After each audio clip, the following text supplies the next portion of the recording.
ಈ ಸೆಷನ್ನಲ್ಲಿ ನಾವು ಪೀರಿಯಾಡಿಕಲ್ ಲ್ಯೂಬ್ರಿಕೇಷನ್ ಹಾಗೂ ಲೇತ್ ಪ್ರೊಸೀಜರ್ ಬಗ್ಗೆ ತಿಳಿದುಕೊಳ್ಳಲಿದ್ದೇವೆ.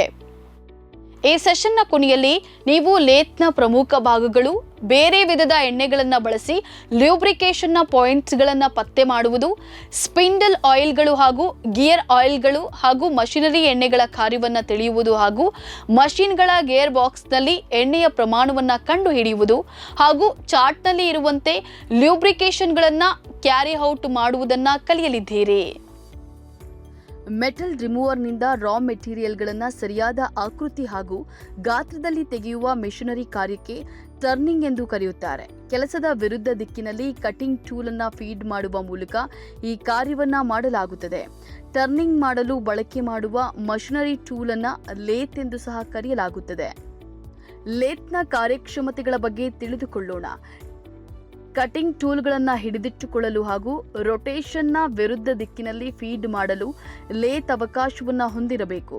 ರೊಟೇಷನ್ಗೆ ತಕ್ಕಂತೆ ರಿಲೇಟಿವ್ ಮೂಮೆಂಟ್ ಅನ್ನು ಪಡೆಯಲು ಲೇತ್ನಲ್ಲಿ ವಿವಿಧ ಭಾಗಗಳು ಫಿಕ್ಸ್ಡ್ ಹಾಗೂ ಸ್ಲೈಡಿಂಗ್ ಇರಬೇಕು. ಲೇತ್ನ ಪ್ರಮುಖ ಭಾಗಗಳು ಯಾವುವು ಎಂದರೆ head stock, tail stock, carriage, cross slide, compound slide, bed ಕ್ಲಿಕ್ change gear box, legs, feed shaft ಹಾಗೂ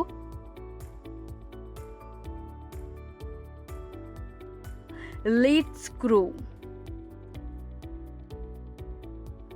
ಈಗ ನಾವು ವಿವಿಧ ಲ್ಯೂಬ್ರಿಕೇಷನ್ ಪಾಯಿಂಟ್ಸ್ಗಳ ಬಗ್ಗೆ ತಿಳಿದುಕೊಳ್ಳೋಣ. ಪ್ರತಿ ಬಾರಿ ಲ್ಯಾತ್ ಅನ್ನು ಬಳಸುವಾಗ ಲಿವರ್ ಫುಲ್ಕ್ರಮ್ ಮತ್ತು ಕ್ಯಾಮರಾಗಳು, ರಾಕಲ್ ಶಾಫ್ಟ್, ಲಿವರ್ ಬಿಯರಿಂಗ್ಸ್ನಲ್ಲಿ ಕೆಲವು ಹನಿ ಎಣ್ಣೆಯನ್ನು ಹಾಕಿ. ಕೌಂಟರ್ ಶಾಫ್ಟ್ ರೋಲರ್ ಬೇರಿಂಗ್ ಪ್ರತಿ 2 ವಾರಗಳಿಗೊಮ್ಮೆ 2 ಗ್ರೀಸ್ ಕಪ್ಪುಗಳನ್ನು ಆಟೋಮೇಟಿವ್ ಕಪ್ ಗ್ರೀಸ್ನಿಂದ ತುಂಬಿಸಿ. ಮೋಟಾರ್ ಬೇರಿಂಗ್ಗಳು ಸ್ಲೀವ್ ಟೈಪ್ ಮೋಟಾರ್ಗಳು 2 ಆಯಿಲ್ ಕಪ್ಗಳನ್ನು ಹೊಂದಿರುತ್ತದೆ. ಇವುಗಳಲ್ಲಿ ನೀವು ವಾರಕ್ಕೆ ಒಮ್ಮೆ SAE ನಂಬರ್ 10 ಮೋಟಾರ್ ಎಣ್ಣೆಯನ್ನು ತುಂಬಿಸಬೇಕು. ಎಡ ಮತ್ತು ಬಲ ಹೆಡ್ ಸ್ಟಾಕ್ ಬೇರಿಂಗ್ಗಳು ನಂಬರ್ 10 ಮೋಟಾರ್ ಆಯಿಲ್ನೊಂದಿಗೆ ತೈಲ ಅಥವಾ ಪ್ರತಿ ಬಾರಿ ಲ್ಯಾತ್ ಅನ್ನು ಬಳಸಿದಾಗ ಸಮಾನವಾಗಿರುತ್ತದೆ. ಸ್ಪಿಂಡಲ್ ಪುಲ್ಲೆ ಬ್ಯಾಕ್ ಗಿಯರ್ನಲ್ಲಿ ನೀವು ಪ್ರತಿ ಬಾರಿ ಲ್ಯಾತೆಯನ್ನು ಬಳಕೆ ಮಾಡಿದಾಗ 2ನೇ ಸ್ಟೆಪ್ನಲ್ಲಿ ಸಣ್ಣ ಸ್ಕ್ರೂ ಅನ್ನು ತೆಗೆದುಹಾಕಿ ಹಾಗೂ ನಂಬರ್ 10 ಮೋಟಾರ್ ಎಣ್ಣೆಯನ್ನು ಅವಶ್ಯಕತೆ ಇರುವಷ್ಟು ಹಾಕಿ ಮತ್ತು ಸ್ಕ್ರೂ ಅನ್ನು ರಿಪ್ಲೇಸ್ ಮಾಡಿ. ಬ್ಯಾಕ್ ಗೇರ್ ಸ್ಪಿಂಡಲ್ ಪ್ರತಿ ಬಾರಿ ಬ್ಯಾಕ್ ಗೇರ್ಗಳನ್ನು ಬಳಸಿದಾಗ ಬ್ಯಾಕ್ ಗೇರ್ ಸ್ಪಿಂಡಲ್ನ ಮಧ್ಯದಲ್ಲಿರುವ ಸಣ್ಣ ಸ್ಕ್ರೂ ಅನ್ನು ತೆಗೆದುಹಾಕಿ ನಂಬರ್ 10 ಮೋಟಾರ್ ಆಯಿಲ್ ಅಥವಾ ಅಗತ್ಯವಿರುವಷ್ಟು ಎಣ್ಣೆಯನ್ನು ಮುಕ್ತವಾಗಿ ಹಾಕಿ. ಅದಾದ ಬಳಿಕ ಸ್ಕ್ರೂ ಅನ್ನು ರಿಪ್ಲೇಸ್ ಮಾಡಿ. ಬ್ಯಾಕ್ ಗೇರ್ ಮತ್ತು ಬದಲಾವಣೆ ಗೇರ್ ಸಣ್ಣ ಪ್ರಮಾಣದ keystone number 122 heavy outer gear lubricant ಅಥವಾ ಗೇರ್ ಹಲ್ಲುಗಳಿಗೆ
ಕ್ರಾಸ್ ಫೀಡ್ ಗೇರ್ಸ್ ಸಣ್ಣ ಸ್ಕ್ರೂ ಅನ್ನ ತೆಗೆದ ನಂತರ ಕ್ರಾಸ್ ಫೀಡ್ ಸ್ಕ್ರೂ ಮೇಲಿನ ರಂಧ್ರದೊಳಗೆ ಅಗತ್ಯಕ್ಕೆ ಅನುಸಾರವಾಗಿ ಎಣ್ಣೆ ಹಾಕಿ ನಂತರ ಸ್ಕ್ರೂ ಅನ್ನ ರೀಪ್ಲೇಸ್ ಮಾಡಿ. ಲೇತ್ ಅನ್ನ ಬಳಸುವಾಗಲೆಲ್ಲ ಈ ವಿಧಾನವನ್ನ ಅನುಸರಿಸಲೇಬೇಕು. ಕ್ರಾಸ್ ಸ್ಲೈಡ್ ವೇಸ್ ನಿಯಮಿತವಾಗಿ ಸ್ವಚ್ಛಗೊಳಿಸಿ. ನಂಬರ್ 10 ಮೋಟಾರ್ ಆಯಿಲ್ ಅಪ್ಲೈ ಮಾಡಿ. ಲೇತ್ ಅನ್ನ ಬಳಸಿದಾಗಲೆಲ್ಲ ಈ ವಿಧಾನವನ್ನ ಮಾಡಬೇಕು. Compound slide screw. ಪ್ರತಿ ಬಾರಿ ಲ್ಯಾತ್ ಅನ್ನ ಬಳಸುವಾಗ ನಂಬರ್ 10 ಮೋಟಾರ್ ಆಯಿಲ್ ಅನ್ನ ಹಾಕಿ ಅಥವಾ ಅದಕ್ಕೆ ಸಮನಾದ ಆಯಿಲ್ ರಂಧ್ರದಲ್ಲಿ ಕಾಂಪೌಂಡ್ ರೆಸ್ಟ್ ಮೇಲೆ ಮತ್ತು ಕಾಂಪೌಂಡ್ ಸ್ಕ್ರೂ ಬೇರಿಂಗ್ ಮೇಲೆ ಹಾಕಿ. ಕಾಂಪೌಂಡ್ ಸ್ಲೈಡ್ ವೇಸ್ ನಿಯಮಿತವಾಗಿ ಸ್ವಚ್ಛಗೊಳಿಸಿದ ಬಳಿಕ ನಂಬರ್ 10 ಮೋಟಾರ್ ಆಯಿಲ್ ಅನ್ನ ಹಾಕಿ ಸಾಮಾನ್ಯವಾಗಿ ಲೇತ್ ಅನ್ನ ಬಳಸಿದಾಗಲೆಲ್ಲ ಈ ವಿಧಾನಗಳನ್ನು ಅನುಸರಿಸಲಾಗುತ್ತದೆ. Lead screw. ತಿಂಗಳಿಗೊಮ್ಮೆ ಲೀಡ್ ಸ್ಕ್ರೂ ಥ್ರೆಡ್ಗಳನ್ನು ಸೀಮೆಎಣ್ಣೆ ಮತ್ತು ಸಣ್ಣ ಸ್ಟಿಫ್ ಲೀಡ್ ಸ್ಕ್ರೂ. ತಿಂಗಳಿಗೊಮ್ಮೆ ಲೀಡ್ ಸ್ಕ್ರೂ ಥ್ರೆಡ್ಗಳನ್ನು ಸೀಮೆಎಣ್ಣೆ ಮತ್ತು ಸಣ್ಣ ಸ್ಟಿಫ್ ಆಗಿರುವ ಬ್ರಷ್ನಿಂದ ಸ್ವಚ್ಛಗೊಳಿಸಿ. ನಂತರ ಸ್ವಲ್ಪ ಪ್ರಮಾಣದ ನಂಬರ್ 10 ಮೋಟಾರ್ ಆಯಿಲ್ ಹಾಕಿ. ರ್ಯಾಕ್. ತಿಂಗಳಿಗೊಮ್ಮೆ ಸೀಮೆಎಣ್ಣೆ ಮತ್ತು ಸಣ್ಣ ಸ್ಟಿಫ್ ಆಗಿರುವ ಬ್ರಷ್ನಿಂದ ಸ್ವಚ್ಛಗೊಳಿಸಿ. ನಂತರ ರ್ಯಾಕ್ಗೆ ಸ್ವಲ್ಪ ಪ್ರಮಾಣದಲ್ಲಿ ಕಪ್ಪು ಗ್ರೀಸ್ ಅನ್ನು ಹಚ್ಚಿ. Lead screw bearing. ಪ್ರತಿ ಬಾರಿ ಲೇತನ್ನ ಬಳಸುವಾಗ ಬೇರಿಂಗ್ನ ಮೇಲಿರುವ ಆಯಿಲ್ ಹೋಲ್ನಲ್ಲಿ ನಂಬರ್ 10 ಮೋಟಾರ್ ಆಯಿಲ್ ಅನ್ನ ಅಗತ್ಯಕ್ಕೆ ತಕ್ಕಂತೆ ಹಾಕಿ.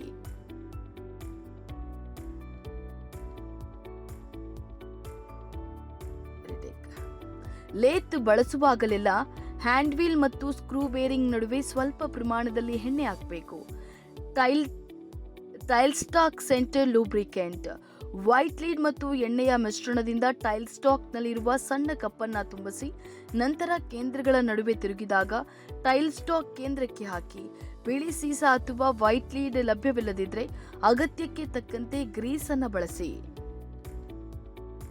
3.1e tail stock ram. Tail stock ರಾಮ್ನ ಹೊರ ಮೇಲ್ಮೈಗೆ ಹಾಕಿ. Tail stock ram. Tail stock ರಾಮ್ನ ಹೊರ ಮೇಲ್ಮೈಗೆ ಎಣ್ಣೆ ಹಾಕಿ. Lathe bed ways. ಬೆಡ್ ವೇಗ್ಗಳನ್ನು ಎಲ್ಲಾ ಸಮಯದಲ್ಲೂ ನಂಬರ್ 10 ಮೋಟಾರ್ ಆಯಿಲ್ ಅಥವಾ ಅದಕ್ಕೆ ಸಮಾನವಾದ ಮತ್ತು ಟಿಪ್ಸ್ಗಳಿಂದ ಫ್ರೀ ಆಗಿರಿಸಿಕೊಳ್ಳಿ. ಬಳಸುವ ಮೊದಲು ಚೆನ್ನಾಗಿ ಸ್ವಚ್ಛಗೊಳಿಸಿ. ನಂತರ ಆಯಿಲ್ ಹಾಕಿ ಮುಚ್ಚಿ. ಎಲ್ಲಾ ಗ್ರೈಂಡಿಂಗ್ ಕಾರ್ಯಾಚರಣೆಗಳ ಸಮಯದಲ್ಲಿ ಕ್ಯಾನ್ವಾಸ್ ಅಥವಾ ಕಾರ್ಬೋಂಡಿಂಗ್ನೊಂದಿಗೆ ಬೆಡ್ ಬೇಸ್ಗಳನ್ನು ಕವರ್ ಮಾಡಿ. ಎಲ್ಲ ಲೇತ್ ಬೇರಿಂಗ್ ಮೇಲ್ಮೈಗಳನ್ನು ಸಂಪೂರ್ಣವಾಗಿ ಸ್ವಚ್ಛವಾಗಿಡಬೇಕು. ಯಾಕಂದ್ರೆ ಲೇತ್ ವರ್ಕ್ನ ಶತ್ರು ಕೊಳಕು. ಎಲ್ಲ ಲೇತ್ ಬೇರಿಂಗ್ ಮೇಲ್ಮೈಗಳನ್ನು ಸಂಪೂರ್ಣವಾಗಿ ಸ್ವಚ್ಛವಾಗಿಡಬೇಕು. ಯಾಕಂದ್ರೆ ಲೇತ್ ವರ್ಕ್ನ ಶತ್ರು ಕೊಳಕು.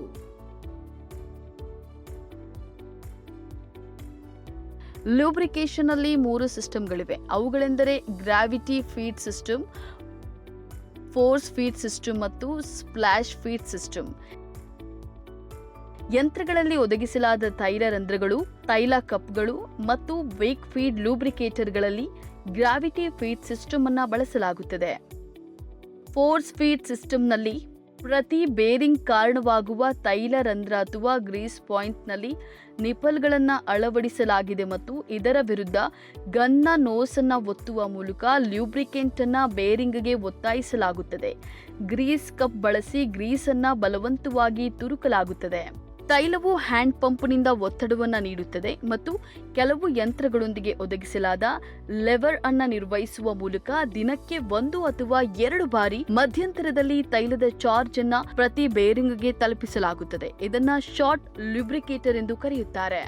ಈ ವಿಧಾನದಲ್ಲಿ ರಿಂಗ್ ಆಯಿಲರ್ ಅನ್ನ ಶಾಫ್ಟ್ಗೆ ಜೋಡಿಸಲಾಗುತ್ತದೆ ಮತ್ತು ಅದು ಎಣ್ಣೆಯಲ್ಲಿ ಮುಳುಗುತ್ತದೆ.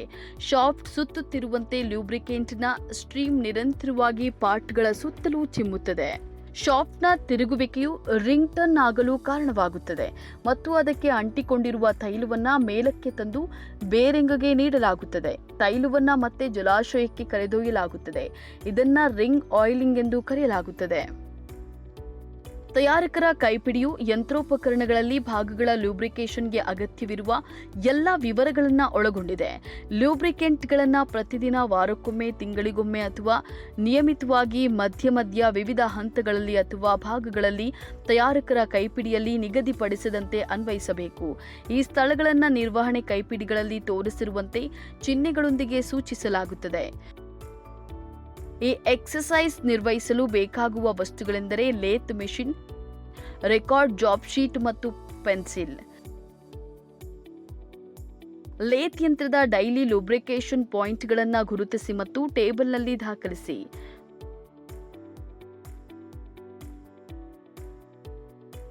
ಲೇತ್ ಯಂತ್ರದ ಮಂತ್ಲಿ ಲುಬ್ರಿಕೇಶನ್ ಫಿಲ್ಲಿಂಗ್ ಅನ್ನ ಗುರುತಿಸಿ ಮತ್ತು ಟೇಬಲ್ ನಲ್ಲಿ ದಾಖಲಿಸಿ.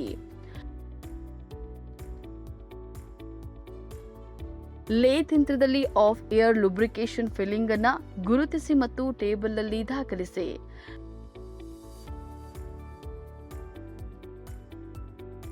ಲೇತ್ ಯಂತ್ರದಲ್ಲಿ ಇಯರ್ಲಿ ಲುಬ್ರಿಕೇಶನ್ ಫಿಲ್ಲಿಂಗ್ ಗುರುತಿಸಿ ಮತ್ತು ಟೇಬಲ್ ನಲ್ಲಿ ದಾಖಲಿಸಿ.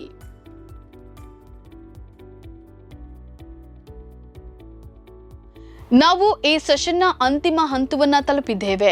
ಇದೀಗ ನೀವು ಲೇತ್ನ ಪ್ರಮುಖ ಭಾಗಗಳು, ಬೇರೆ ವಿಧದ ಎಣ್ಣೆಗಳನ್ನು ಬಳಸಿ ಲ್ಯೂಬ್ರಿಕೇಶನ್ನ ಪಾಯಿಂಟ್ಗಳನ್ನು ಪತ್ತೆ ಮಾಡುವುದು, ಸ್ಪಿಂಡಲ್ ಆಯಿಲ್ಗಳು ಹಾಗೂ ಗೇರ್ ಆಯಿಲ್ಗಳು ಹಾಗೂ ಮಷಿನರಿ ಎಣ್ಣೆಗಳ ಕಾರ್ಯವನ್ನು ತಿಳಿಯುವುದು ಹಾಗೂ ಮಷಿನ್ಗಳ ಗೇರ್ ಬಾಕ್ಸ್ನಲ್ಲಿ ಎಣ್ಣೆಯ ಪ್ರಮಾಣವನ್ನು ಕಂಡುಹಿಡಿಯುವುದು ಹಾಗೂ ಚಾರ್ಟ್ನಲ್ಲಿ ಇರುವಂತೆ ಲ್ಯೂಬ್ರಿಕೇಶನ್ಗಳನ್ನು ಕ್ಯಾರಿ ಔಟ್ ಮಾಡುವುದನ್ನು ಕಲಿತಿದ್ದೀರಿ.